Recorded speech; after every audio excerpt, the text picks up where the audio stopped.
Hello everyone. In today's video, we are going to talk about microbial spoilage. Mainly, we are going to talk about the food deterioration, which occurs due to the bacteria, yeast, and mold. This is a topic from the unit Food Preservation and Processing. What is food deterioration? There is a number of causes which are responsible for the food deterioration. It may include the microorganisms such as bacteria, yeast, and mold, which are responsible for causing the food spoilage, or it can occur because of the enzymatic activity, the activities of the enzymes which are present in the food. Next is the insects, parasites, and rodents. They can also be a factor because of which the spoilage might have occurred. And the other factors are temperature, moisture, oxygen, light, and time. All these factors are not isolated in nature. This statement means that at the same time, more than one form of deterioration can take place depending upon the food and the environmental condition. So it is not so that if one kind of factor is responsible, then the other factor won't be present there. It could be a simultaneous two or more combined factors which may lead to the deterioration of food, or it may be a single factor. Okay.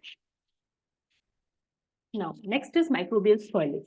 So all the bacteria, yeast, and mold, they spoil food after harvesting, during handling, processing, and storage. So these kind of microbes, the bacteria, yeast, and mold, they can spoil the food even at the time of harvesting, can spoil the food at the time of processing, or even during the time of storage. So there is no specified time that, okay, during the time of harvesting only, the spoilage could occur, or during the time of storage only, the spoilage may occur.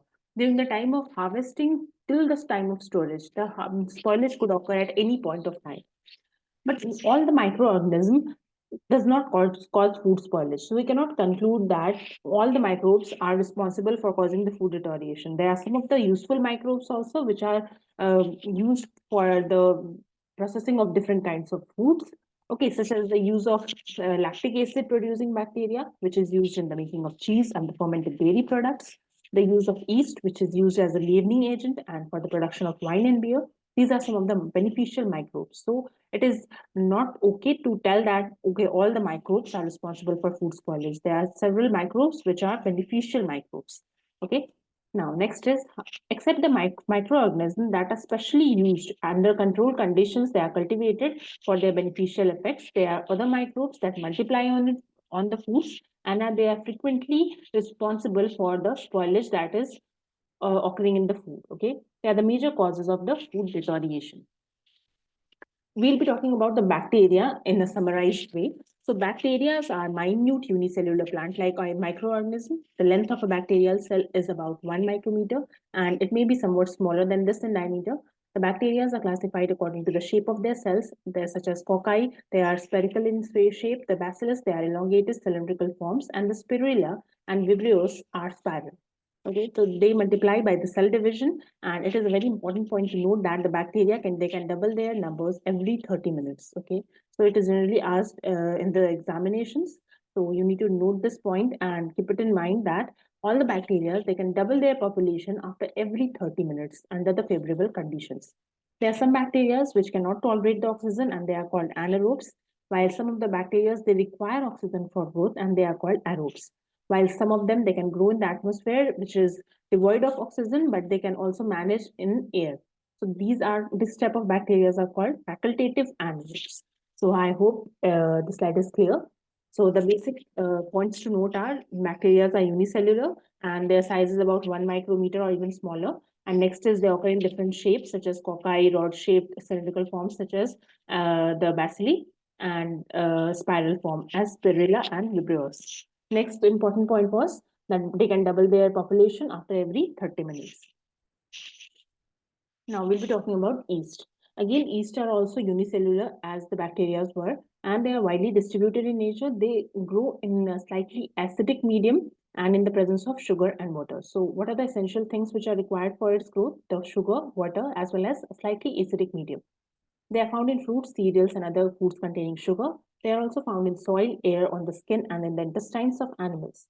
They are somewhat larger than the bacteria, and the individual cell length is of about 10 micrometer. What was the length of bacteria? It was about 1 micrometer. Okay, so they are very larger than the bacteria. Okay, most yeasts are spherical or ellipsoidal. Okay, they have been used for centuries for leavening of breads and to bring about the fermentation of fruit juices. As we all know that yeast are used as a ingredient in the bakery products. They are used for leavening of breads. and they can also be harmful if they bring about undesired fermentation. Generally, they are used for fermentation purpose of fruit juices, but if the fermentation becomes uncontrollable, then it may produce undesired flavors and spoil the food. Okay. Next is about the molds. So unlike the bacteria and the yeast, the molds are multicellular. Okay, they have filamentous fungi, and they have a fuzzy or cottony appearance when they grow in food. You might have also seen the green cottony appearance in different kinds of walls. Also, you can see, or different types of vegetables when molds.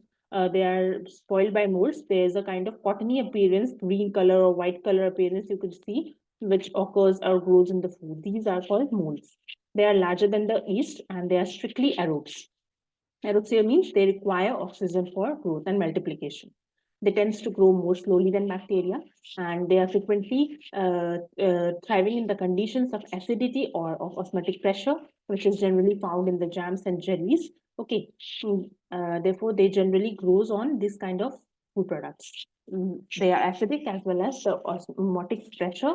They are inhibitory to the most bacteria, and but they are beneficial for them. Okay, so molds require less free moisture for growth than yeast and bacteria. So jams and jelly, there's usually less moisture, right? Because there's more of sugar content in them.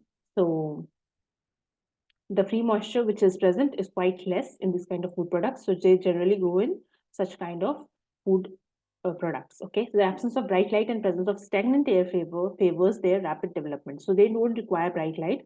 They can grow in dark, as well as they need a constant stagnant air supply, okay, for their rapid growth and development. So the summary for all the threes are combined here in this slide. So the bacteria, yeast, and molds, they multiply best at 16 to 38 degrees Celsius. This temperature you should keep in mind. Some grow even at 0 degrees Celsius, while others at a temperature as high as 100 degrees Celsius. They alter the food constituents. Some can hydrolyze starch, while some can hydrolyze other complex organic matters like cellulose, lignin, pectin, etc. Others can hydrolyze lipids and produce rancidity. Others can digest proteins and produce putrid and ammonia-like odors. So um, different organisms can do different kinds of hydrolysis. They can also bring about decoloration in foods, produce acids, gases, or toxins. Thus, bacteria, yeast, and molds are the most important agents which are responsible for the deterioration of food products. So lastly, we'll be talking about an important difference that is between the food infection and food intoxication. Okay, so this is a very popular question which is generally asked.